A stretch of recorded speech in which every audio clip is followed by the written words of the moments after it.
Johann presents this Gothic edition of the Not-So-Trash Reviews.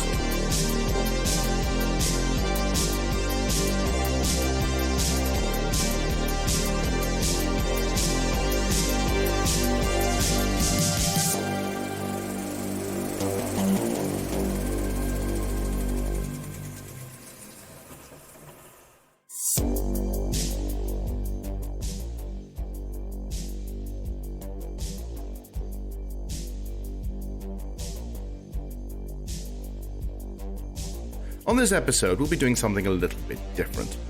As I began to edit down this wonderful chat with filmmaker Sophie Black about our chosen film, it became hard to trim down anything, since I found every twist and turn to provide so much extra insight. So what you're about to hear is relatively untouched. We'll be exploring the multi-linking themes that connect vampirism to cinema, using Jim Jarmusch's Only Lovers Left Alive as our subject. But how do we do that? Well, it does mean that we need to try and define the monstrous.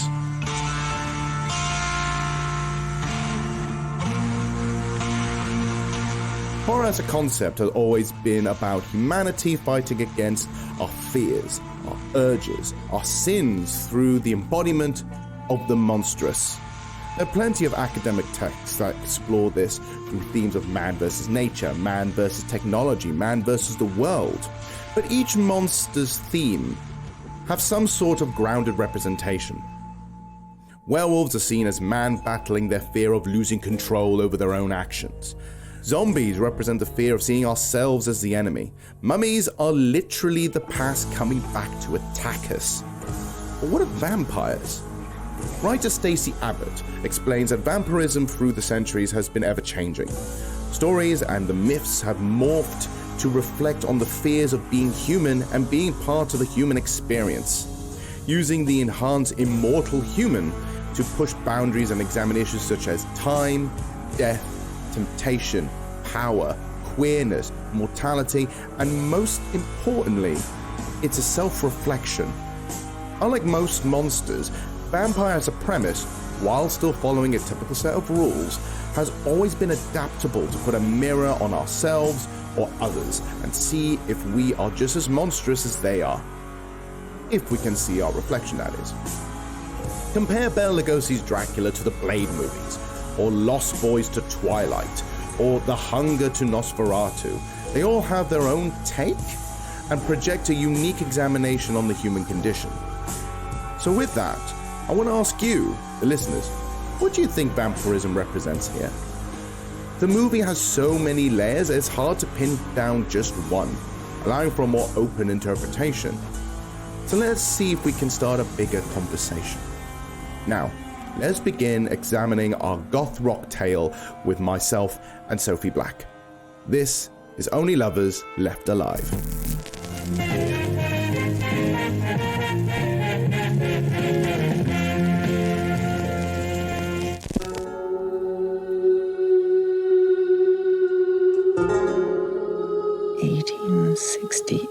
Our third wedding. You look so young. Give my regards to that suicidally romantic scoundrel. Well, let's hope he's just romantic. You being so reclusive and everything is probably only going to make people more interested in your music. Yeah. What a drag.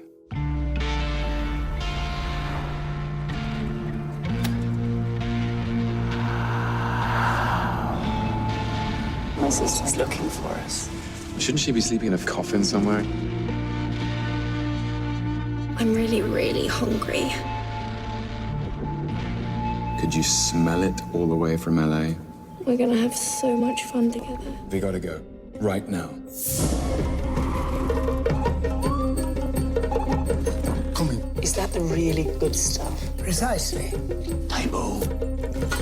Negativo. I protect his secret in your soul.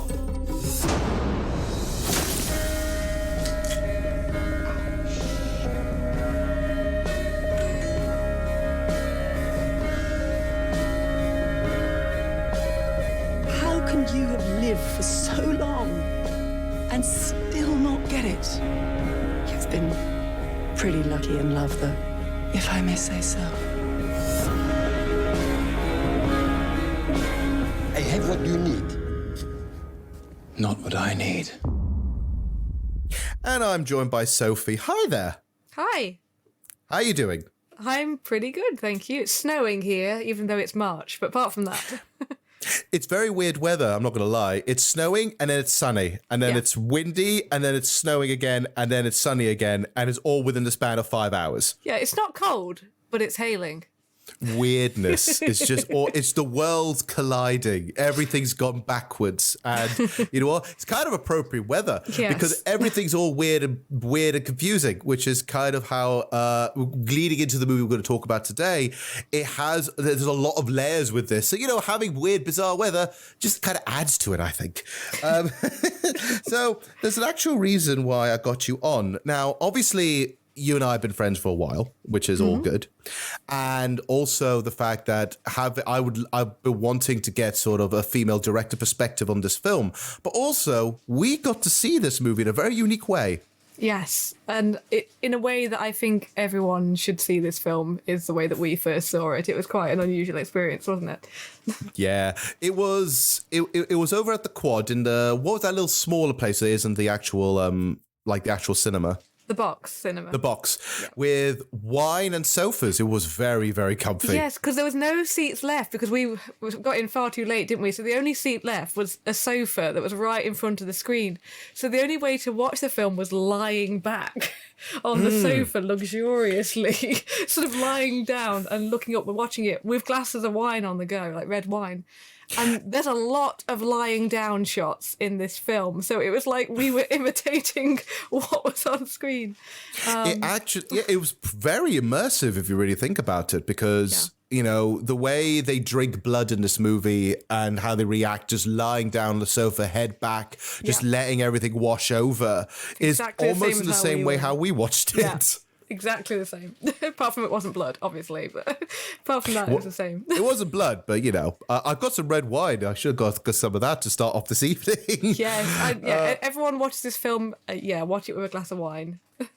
Obviously, we got to see this movie together, but what lures you about this movie? I mean, when we first watched it, I saw it from the trailers and just thought it was like instantly cool and hip, and also it had Tom Hiddleston in it, which at the time, it was just known for Loki, and he looked really cool, and I just kind of lured into that. What lured you into this movie?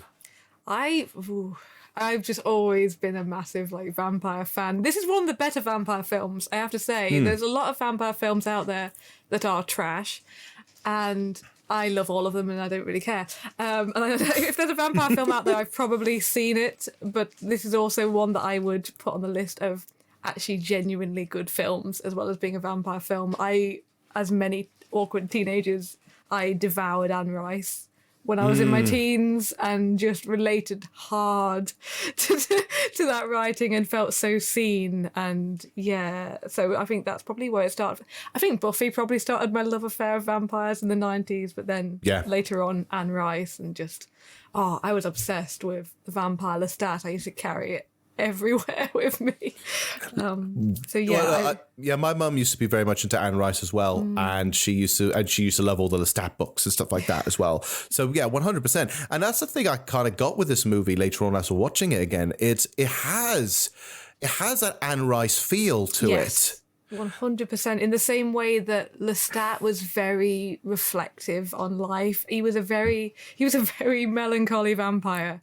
And spent his entire there's many, many books, and a lot of it was all about looking back at a world that isn't around anymore, and not belonging in the world, and remembering what it's like to be human. And this film does exactly the same thing. So this is probably the closest to an Anne Rice vampire film that we've had in decades. So because the closest one would have been Interview with a Vampire, wouldn't it? Yes, which is fantastic. And then Queen of the Damned, again, I watched it and I loved it for very different reasons. I'm not saying it's a good film, but Queen of the Damned I have seen multiple times. I mean, what are you talking about? It has corn in it. So and Stuart Townsend, who is topless for the majority of the film. I mean, it's fine.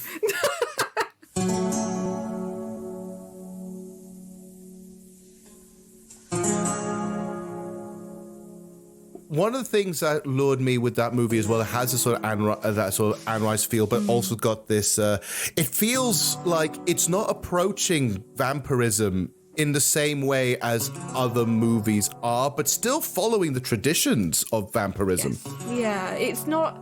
They're not hunters. They're not. They're not monstrous beings. They're very reclusive and they're very quiet. And I mean, they don't hunt in it unless they have to. They're described in the, like Tom Hiddleston described himself as a vegetarian vampire because they don't kill humans. They source blood in other ways and drink it through very decadent little glasses. And they're not loud creatures. It's not a traditional Dracula that's luring people in and hunting and flying. And there's great things at the moment with what we do in the shadows and them flying off to parks and as bats and hunting down. Hunting down their prey. These vampires aren't like that at all. They have people coming around and they don't want to see them. They shut them out, and rather than hunting them down, they try and hide from humans. They're almost scared of humans in many ways. Yeah, what I love about in the movie that they don't call them humans. They call them zombies. They're the dead ones floating around and not living their best lives and ruining the planet, while especially Adam has a real thing against them, which I think it's almost like a reflection on them a bit, because the idea is like this: you are as a species should be so good and yet you are not. Yeah. Why is that? What it made me think of more than anything is it doesn't really feel like a vampire film so much as a film about old people being dismaying of the young. In many ways, it's just like elders looking down at the young people and be like, what are you doing? Why are you like this? And just, missing the times gone by. It feels more like when I used to speak to my granddad and he'd moan about what happened to the government. That's kind of how it feels watching this film, even though they look young and dishy all the time. Like, it's very much a reflective on the current generation. The only difference is that the older generation are vampires and the newer generation are humans / called zombies. So it feels very much this is people at the end of their life looking back with nostalgia. I love what you've done with the place. I love your newest music too. It made me think of when you gave that string quintet to Schubert, remember? And he presented it as his own. Yeah, but I asked him to do that. And I only gave him the Adagio. Just to put something out there. Is that why you released this new stuff? I needed a reflection. See if it would echo back before... Before what? Oh, Adam. You always have the convenience of the zombies to blame when you get low. What about all your heroes? I don't have heroes. No? What about your blessed scientists? The scientists. Well, look at what they've done to them. Pythagoras slaughtered. Galileo imprisoned. Copernicus ridiculed.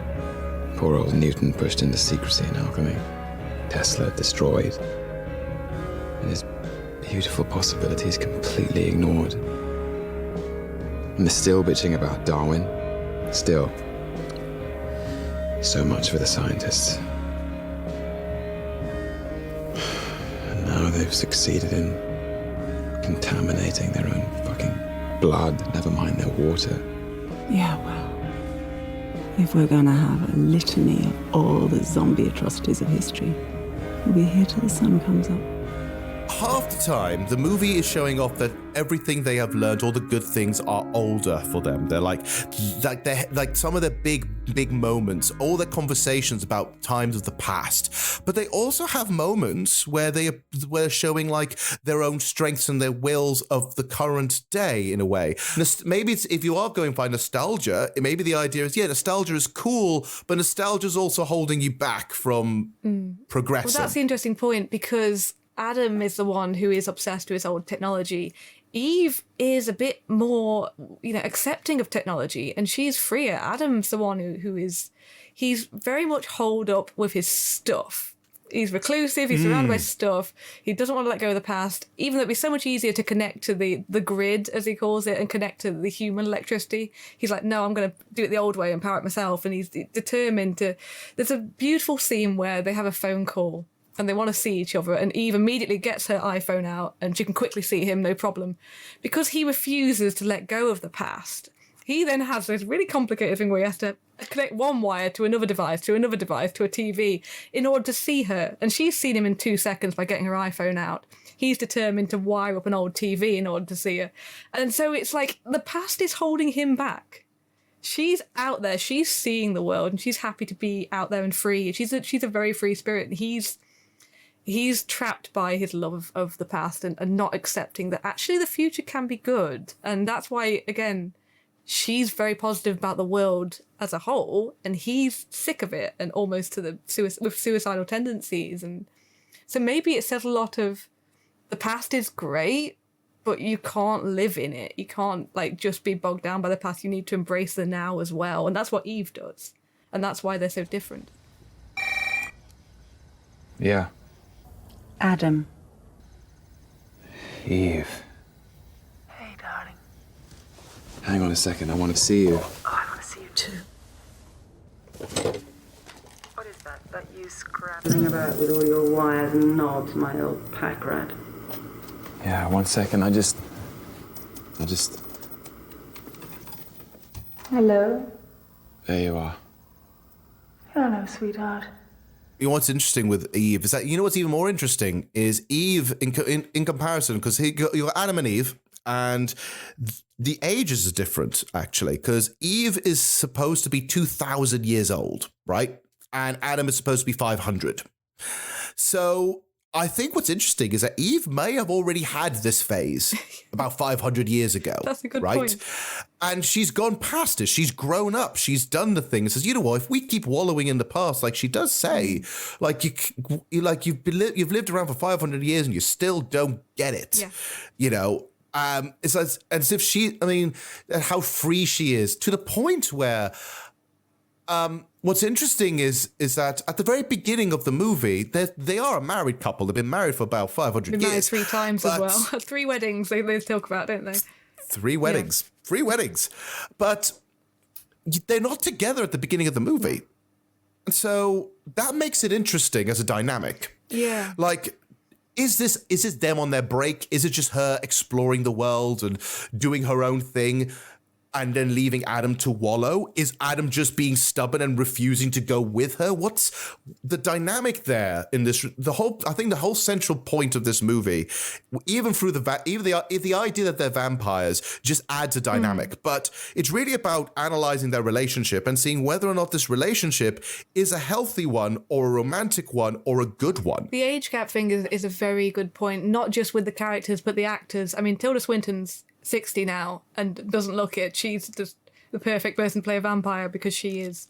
You just can't age her by looking at her. But she is a lot older than Tom Hiddleston at the time of filming as well. And their relationship, she's very maternal towards him. She's got a younger sister who I'm sure we'll get onto who looks a lot younger than her. And she's super, super maternal to both of them, to her sister and to her husband. The older character of John Hurt, she looks after him. She's very sweet to him. She's almost kind of mothering them all, which is interesting, and mothering her husband and, coaxing him and calling him sweetheart and that kind of thing. But it's also like she really needs to persuade him to leave the house. So you do get the feeling that, he possibly held her back from having the life that she wants. And on the one hand, it's maybe he's not good for her in that way. He doesn't want to leave his stuff. When she finally persuades him to go, she has to say to him, he doesn't want to leave his instruments. And she says, I'll get you new instruments. There's instruments out there. He is a hoarder. He is a proper hoarder. Yes. And doesn't want to leave his 1,000%. Stuff behind. And so where she has basically nothing on her. She's a nomadic character and she has her books that she loves, but she'd happily leave some behind as well. He can't leave anything and is held back by his stuff. So he's very set in his ways and she really has to persuade him to leave the house. So in that way, I feel like he's kind of bad for her, but she knows it and just gives him space.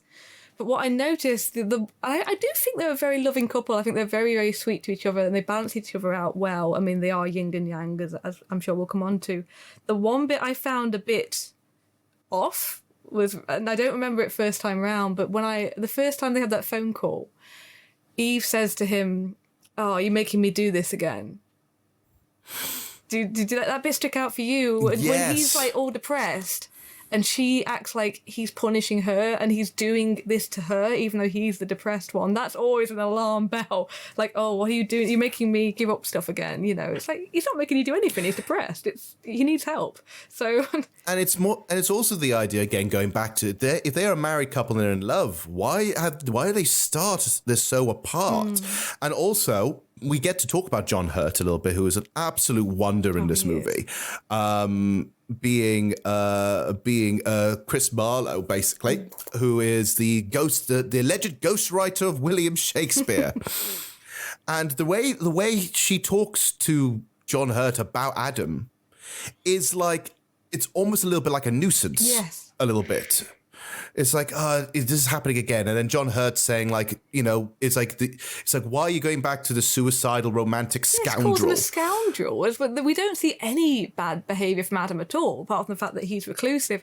So it's this constant, like, blaming of his behaviour, and he's the one. I don't know if it's just, maybe it was written that he was more of a scoundrel and he was causing problems for Eve, but the way it looks is just, he's not calling her to come back. He's trying to wallow, and she's going, oh, he's making me do it. You know, it's interesting. It's proper victim blaming when I don't think he's actually doing anything. So. Look, I know I don't have to say this to you, but please be cautious. I couldn't bear it. I couldn't bear it if something happened to you.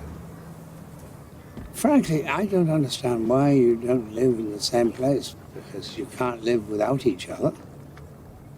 Anyway, give my regards to that suicidally romantic scoundrel. Do you really think he is? Scoundrel? Well, let's hope he's just romantic. Even so, I mainly blame Shelley and Byron and some of those French arseholes he used to hang around with. God, I wish that I'd met him before I wrote Hamlet. He would have provided the most perfect role model imaginable. That's how the relationship starts at the beginning. When the relationship when they go back together into their home, I feel like the relationship rekindles again completely, and they realize what they actually do for each other. Even though she is very maternal and kind of likes the idea of almost babysitting, almost kind of likes the idea of having something to take care of, because when she's in Tangiers at the beginning, she looks a bit bored, to be honest. Like she seems to have a good time, and she's talking to John Hurt and having the fun times there, just spending her time reading books. But she seems a bit bored because she has nothing to take care of. She has only herself. But when she go back there, she does have something to take care of. In fact, she technically has two things to take care of. And then there's an inciting incident that kind of rekindles them back together and almost puts them in equal playing field. Yes. There's no superiority in that relationship anymore. The dynamic has changed again, and they're both, I would argue, on equal pegging. She's still the one pulling the strings and making him go, though. He doesn't want to go, and she's making him go. True. He doesn't want to go out dancing, and she says, I wouldn't mind going. She's definitely leading the pace. And just before I forget, I do have a good point about pace coming up, actually, but just before we go off the idea of her having nothing to care for, I noticed for the first time watching it yesterday, and I had never noticed before, it's a blink and you miss it moment. When they're walking up the stairs to her flat, they go past piles and piles of books. You literally need to pause it. There are child's shoes on the stairs. Wow. There's little tiny toddler shoes. So could it have been a fact that maybe it shows maybe how long has she been there for, and even then is the idea that maybe she has babysat. Maybe she does keep an eye on the kids. They're modern-looking shoes. It makes you think, did she have kids at one point? Did she steal kids? Whose shoes are they? And it's a blink and miss it moment, and it just gets... There's a lot of... Did she ever want a kid? The way she is with everyone is very, very maternal. So there's a story there, I think. She's been a vampire for 2,000 years, right? Looking into vampire mythos, it doesn't seem that, unless you really want to include Twilight into the mix, they can't have kids, can they? No, I think there have been some that do. It tends to be, if the human is impregnated. That goes back to the whole sort of mixing up vampires and succubus. There's more recent versions, for example, American Horror Story Hotel has vampires in it that have babies. But it tends to be more succubus impregnate, vampires cannot conceive. And that is why, again, going back to Anne Rice, that is why child vampires are made. And also in like Interview with the Vampire shows what a terrible idea that is. Because you then have a full-grown woman in the body of a 10-year-old, which is terrifying, because you can never really explore what you've lost at that point. But the fact that Eve's sister, Ava, again, I'm sure we'll come on to her, she looks so much younger than her. And there's times when she calls her sister, and it's like an inverted commas type scenario. So, and Ava dresses like she's from the 60s.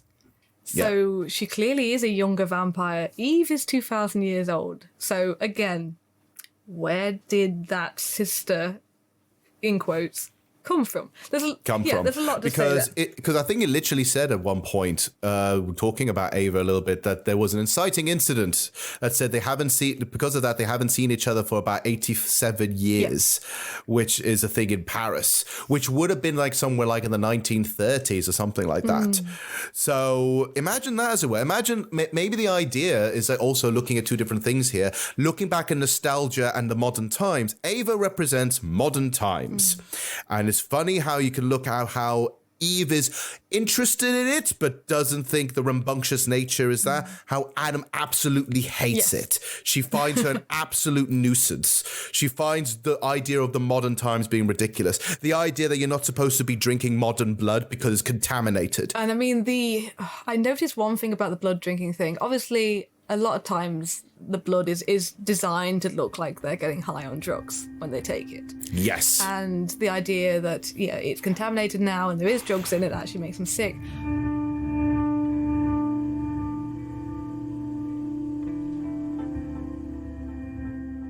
Out of Jim Jarmusch's movies, I feel this is probably one of the most accessible. Yes. I feel maybe Ghost Dog is the second most accessible, and then maybe going to maybe that Western he did with that sort of semi-Western he did with Johnny Depp might be another one, but it's not. His movies have a very particular tone, and it might be a stopping gap for some people. But this one's the most accessible because I feel like even with the sort of slight hipstery, pretentious air to it, there's a lot you can dive into, and especially with the humor. There's so many funny lines in this film that instantly make me giggle. Do you want? We were texting some of them over the night before. we were creasing in the cinema as well, weren't we? Which ones are your favourites? I mean, there's moments as well. There's the bit where they pull out the lollipops from the freezer. The blood lollies? Yeah. These really sophisticated, serious, depressive characters. I mean, Empire described them as undead Guardian readers, which I think is brilliant. And then suddenly, in the middle of a chess scene where they're talking about Byron, she's like, undead lollipops, type O negative, out of the freezer, and then licking these lollies, and it's so silly. And I always find it quite funny as well, like they've only just discovered this. Like Adam has only just discovered his this. And it's off, doesn't he? Have you not tried? Too modern for him. He has to have his freezer off. Like, no. I'm just having a funny thought that lollies are too modern for him. He says, that freezer doesn't work. And Eve says, it does. I've just plugged it in. Like, he's refusing to acknowledge it. It's too modern. Can't cope. But... Oh, no, a freezer. Yeah. Ooh. But she plugs it in and makes him some lollies. And, that's brilliant. There goes your queen, Playboy. I know what you're doing. You're trying to distract me. Now, no more talking. Did you play chess with Byron? Eve, please. No, I want to know. You love telling me these things, and I love to hear them. So what was he like? Frankly, he was a pompous ass. Why am I not surprised? And what about Mary? What was Mary Wollstonecraft like? Come on, tell me, what was she like? She was delicious. I'll bet she was. Talking of delicious, I have a surprise, an experiment. That doesn't work, by the way. No, it does. I plugged it in. What is that? Oh, negative. Well, that's delicious. Blood on a stick. On a steak. That's not bad. Very refreshing, especially when you're in a hot spot. Checkmate, my darling. Eve, you're ruthless. You're brutal. I'm a survivor, baby. Is it time to talk about Ian? Because I think we both have a soft spot Yes. for Ian as a character and how wonderful he is. He is genuinely a very sweet character. He isn't technically... Okay, you being a vampire fan, you know what it is. What's the name of when a human sort of is sort of like follows a vampire around almost like their mentor? Generally, it's called familiar, which is a really derogative term Familiar. because that's like a witch and her cat. But it has become the familiar as a human. I mean, you get Guillermo in What We Do in the Shadows as a great example of the familiar. One thing I love about it, even in its non-vampire way, there's a lot of tradition to it. So imagine the idea in a weird way. It's Ian who is is Adam's familiar. But also his manager. Yeah, but he really idolizes him and really wants him to do good. He's just being held back because he doesn't want to go out and gig and show off his music when really he should do because it's weird and quirky and cool. Anything else you might need, man? Anything you want me to get you? There were some rock and roll kids here last night, ringing my doorbell. Really? Yeah. How do they know where you live? No one fucking lives out here. I don't know, but it's not cool. We talked about this. I know we did, man. It's not cool at all. It's completely fucked up. How would they... All right, I know. Don't worry. I'm gonna spread some rumors, very cautiously, about where you might live, and I'll just throw them way off track. Whatever you need to do, please do it. Just take care of it. I'm on it. Okay. You know, for a zombie, you're all right. Thanks. I know you don't want to play live. I know you want to remain completely anonymous, but you being so reclusive and everything is probably only going to make people more interested in your music. Yeah. What a drag. Ian is the human. He's the only human character. I mean, we've got the doctor in it. I've forgotten the actor's name. He was in the Batman recently, who plays Jeffrey Wright, who's fantastic in an early role, and has he has a hilarious throwaway line like saying that Tom Hiddleston's Adam character must be from California or something because he acts so weird. But apart from that, we don't really have a human presence. Ian is like, he represents the human. He wants to be like the vampires. He has long hair like Adam does. He puts on sunglasses like the vampires do, and the vampires are putting on sunglasses to hide their scarily shiny eyes.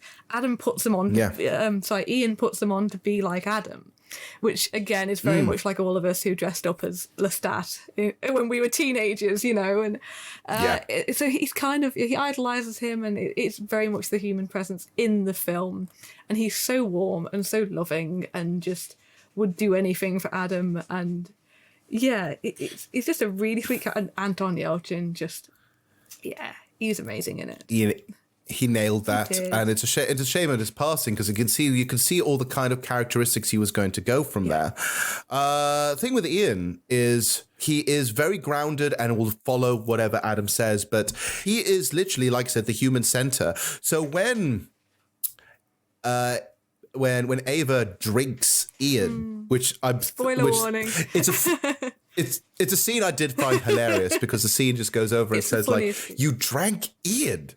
You drank Ian. It's the funniest scene, and it's just so, and it should be because he's such a lovely character. I remember when we were in the cinema and we saw that Ian had been killed, and it was we've just felt really sad. And but then suddenly to go from this really sad moment, this really lovely, sweet character who doesn't doesn't even want Adam's money to a degree. He's like, no, you give me enough money, you paid for my car. He's such a sweet character. And so it could be a devastating moment. And then it's the first really funny line of the film of, you drank Ian.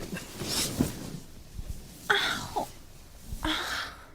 Ew. This is the bloody 21st century. Oh, I didn't mean to. He was just so cute, and now I feel sick. What do you expect? He's from the fucking music industry. Oh, just back off. You drank Ian. Adam. You drank Ian. Sorry. We can sort this. Ava is leaving. Just get off me, Ian. How many times?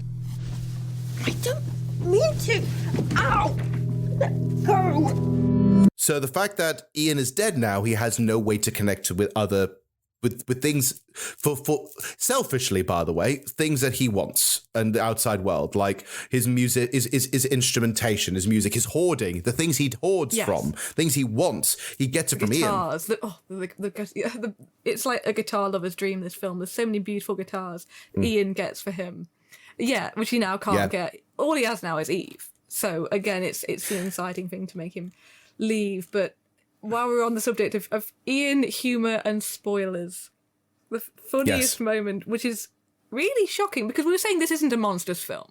This isn't a gory film. This isn't there isn't loads, there's blood drinking, but there's not much killing. There is one, shockingly gory moment. And it is so shockingly gory that even the characters are like, what? When it happens. And that is Ian's demise. And the way they dispose of the body and the way that Tilda Swinton pauses and goes, well, that was certainly visual. Don't even ask. Ready?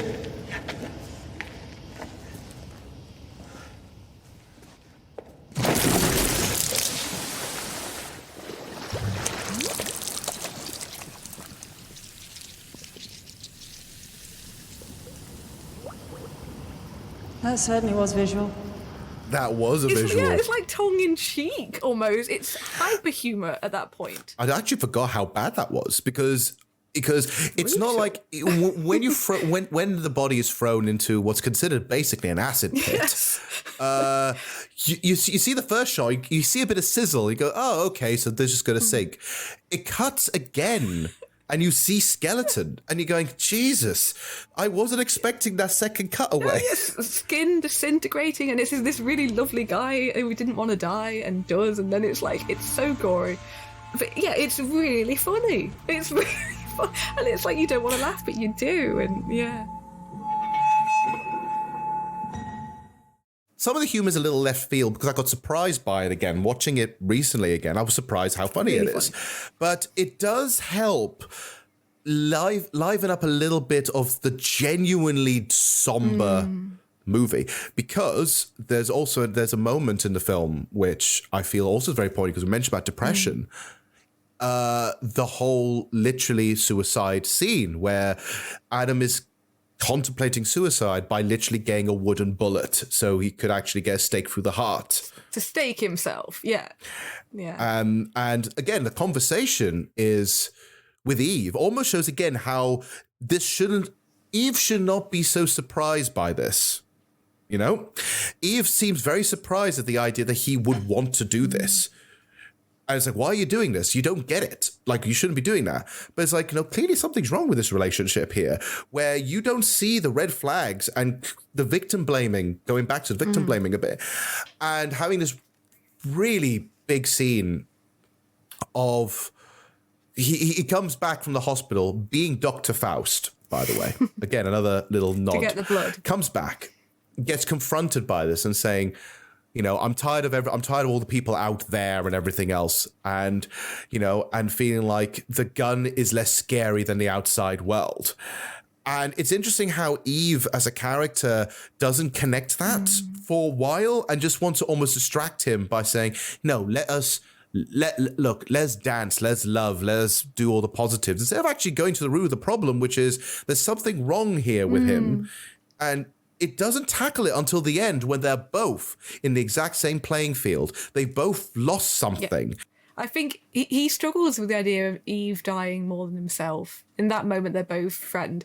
Earlier on, when he buys the stake bullet, which is the most dramatic thing a vampire I think has ever done. It's the most emo thing I've ever seen. Say it, but it really is. But when he has no problem with pointing the gun at himself, the moment he sees Eve point it at herself to demonstrate, he can't see that. He can't see that at all. So I think there is a lot of love there. But you're right. She does. When she finds the bullet, she basically tells him that he's wrong. She doesn't ask him how he's feeling, why he's feeling like this, how can I help you? She just tells him that he's wrong and that he should be seeing life as a gift and immortality as a gift. And it's exactly, they're not, she's just projecting how she feels about the world onto him, rather than trying to understand how he feels about the world.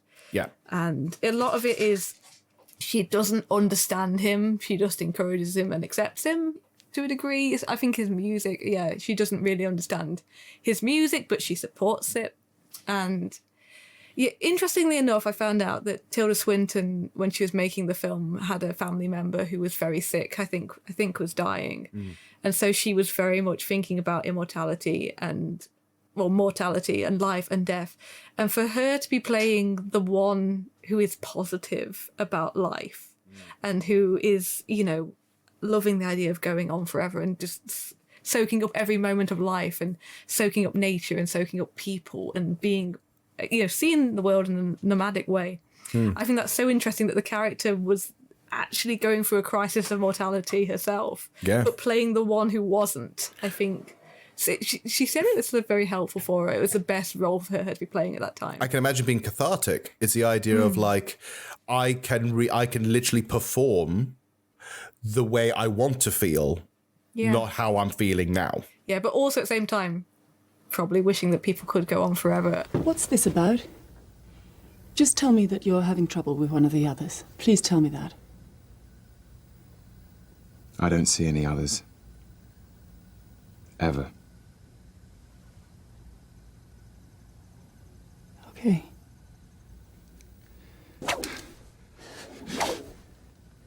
Don't ever fuck around like that.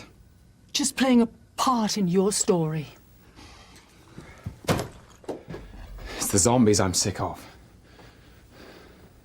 And their fear of their own fucking imaginations. My darling, that's true. Meanwhile, just tell me what's so not frightened about that. How can you have lived for so long and still not get it? This self-obsession, it's a waste of living that could be spent on surviving things, appreciating nature, nurturing kindness and friendship, and dancing. You've been pretty lucky in love, though, if I may say so. One of the main themes with vampirism across everything, there's a lot of vampire films that are romantic, vampire novels and films that are romantic, in a possessive way, wanting to possess a person and wanting to, claim them in a very sexual. Yeah. Whereas a lot of traditional vampire stories, which this feels more like, the vampirism is not so much about seduction and lust. It's about not wanting to let go of things. Anne Rice's vampires, again, whenever they turn someone, it's because they want to keep them. Yeah. And they can't let go of them. It's not a sexual thing, it's a possessive thing. Lestat turns his mother when she's dying because he can't bear for her to die. It's like, no, I'm not accepting it. I can't have her die. Turns her and keeps her young. And of course, as soon as she's young, she then flies the nest again and leaves him to it. But it's about not being able to let go. He turns his best friend from childhood. He turns his mother into a vampire. So this film feels very much on that same vein. It's about not wanting to let go and keeping someone with you and keeping things with you.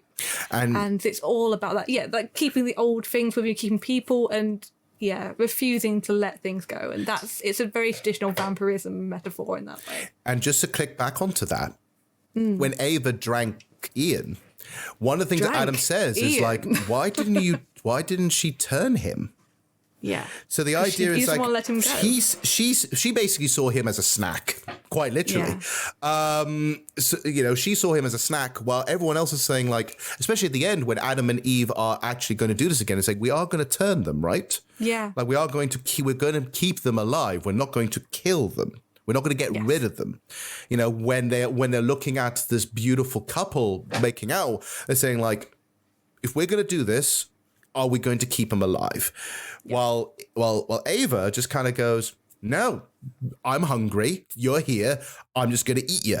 So in many ways, vampirism is kind of about denial. It's about denying death, and which is, again, I think a reason probably Tilda Swinton wanted to do this film is like, death doesn't happen. Yeah. Not accepting it. And in many ways, it's kind of like, vampirism is like when children step on bugs for the first time and then they cry because the bug is gone. Yeah.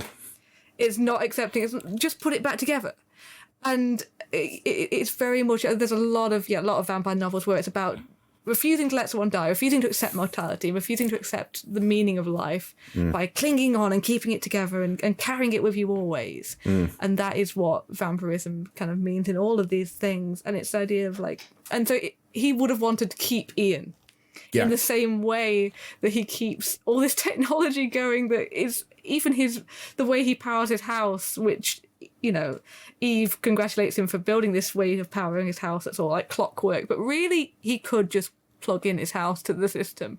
He's determined to keep stuff going even when he shouldn't. And maybe they're keeping their relationship going when they shouldn't. And the vampirism is keeping them together.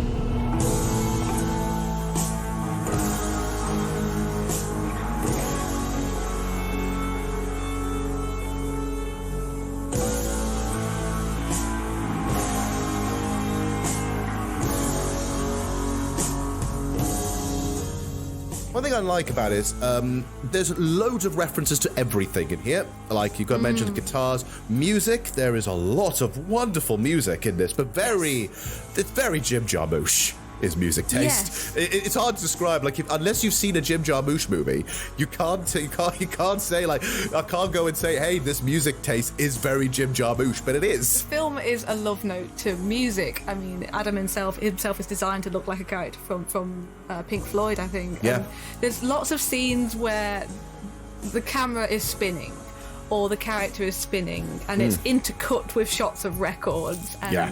And I saw a beautiful moment on the behind-the-scenes documentary where it's clear that Jim Jarmusch was directing the actors like he was writing a score.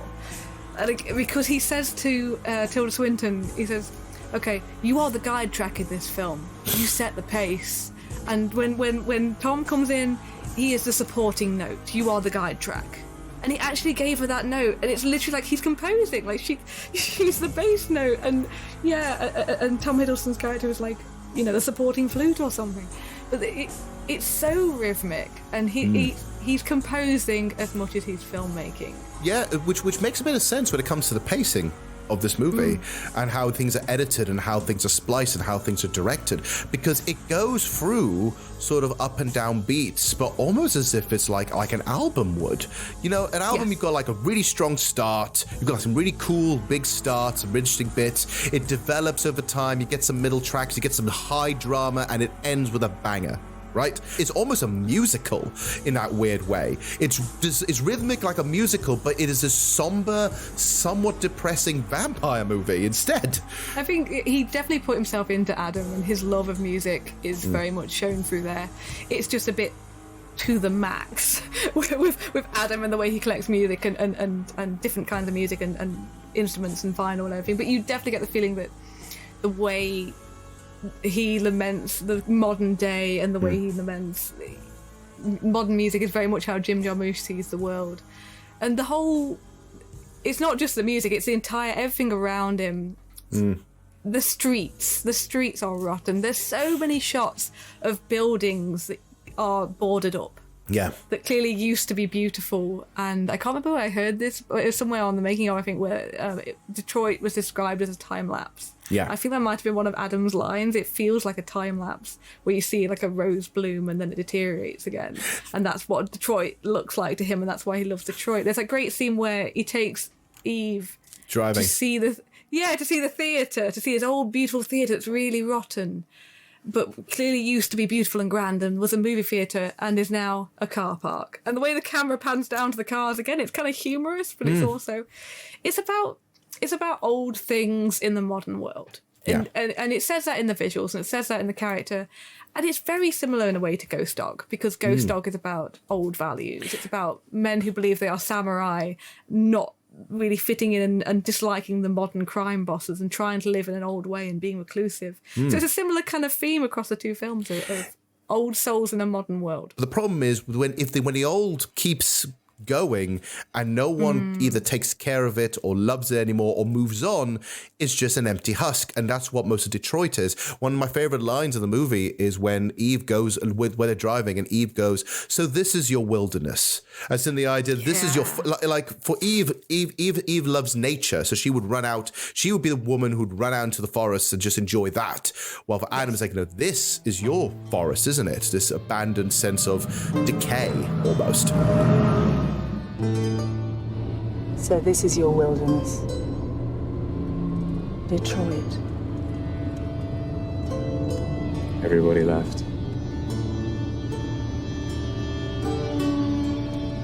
What's that? It's the Packard plant, where they once built the most beautiful cars in the world. Finished. But this place will rise again. Will it? Yeah. There's water here.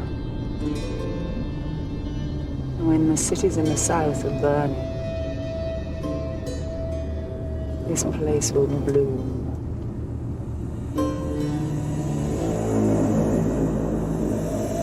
Can we talk about, like, just quickly about the design of the film? I think is probably the strong point of the film that immediately draws anyone to it. Is this is one of the most beautiful looking films that's been made in the last like decades. It's just stunning. The costume design. I mean, the costume design is Eve's almost always in white, Adam's almost always in black, and it's not just yin yang. Apparently, they're supposed to represent the sun and the moon. Yep. And Eve is the sun and Adam is the moon, which is super super cool. But the sets, as we've said, Adam is a hoarder. He has too much stuff that is holding him back and he won't let go of. And it's kind of a lesson to everyone of not to be like that in a way, and not to hoard and not to get obsessed with your stuff. But the stuff is beautiful. The instruments he has are beautiful. The set is absolutely, every single inch is covered in stuff. Every wall is covered in picture frames, or mountains of CDs and vinyl and technology. And I used to do production design. The more like stuff on set, the harder it is to work with. It is, the continuity is a nightmare because there's so many little bits, and if you trip over one bit, you can screw everything up. So it is one of the most complicated sets I've ever seen, and usually on a bigger budget film, if you had a massive set, you would stick it all together and be able to move stuff in and out of shot like as modules. Or you could make the space look tighter than it is by, removing an entire wall. And that's a really geeky technical thing, but because this was a very, very low budget film, they didn't have that luxury. It actually was a tiny, tiny room. It wasn't a big room made to look small through clever moving of set pieces. It was tiny. And I've seen, again, on the behind the scenes, the actors getting frustrated. Like Tom Hiddleston's trying to get in and he says, well, there's a bureau in the way and there's a lamp and I can't get around this. I can't be moved. I can't move. I can't get to Tilda because of all this stuff. So rather than the magic of cinema of it looks cluttered, but it's just, you can actually move cameras around, they could barely get the kit in. The camera they use is quite small.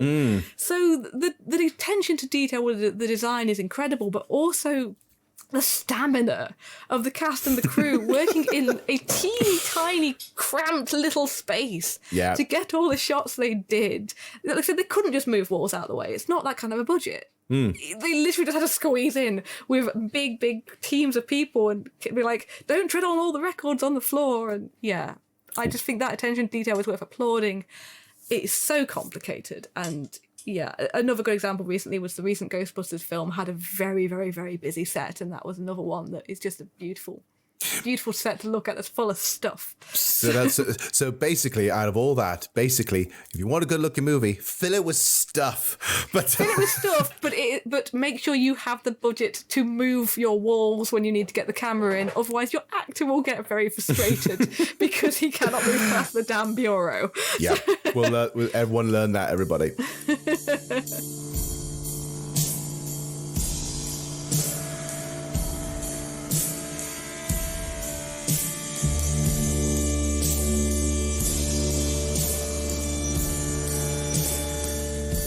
So before we wrap up, I like usually ending these with something known as the elevator pitch. So, very simply, if we were going to introduce this movie to someone who's never seen it before in a couple of sentences, how would we do it? It's a love note to life and nostalgia and music, but with vampirism, I suppose, is how I would do it. Just go see it because Tilda Swinton's in it. It's my other one I would always do.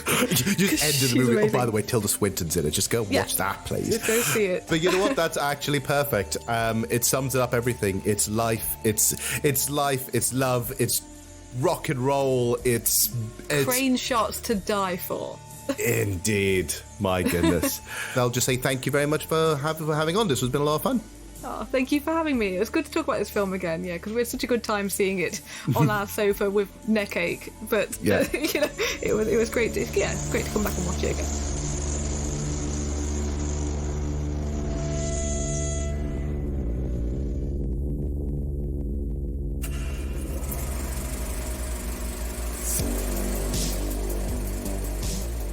And so that is the end of our review of Jim Jarmusch's Only Lovers Left Alive, and thank you for coming along with us.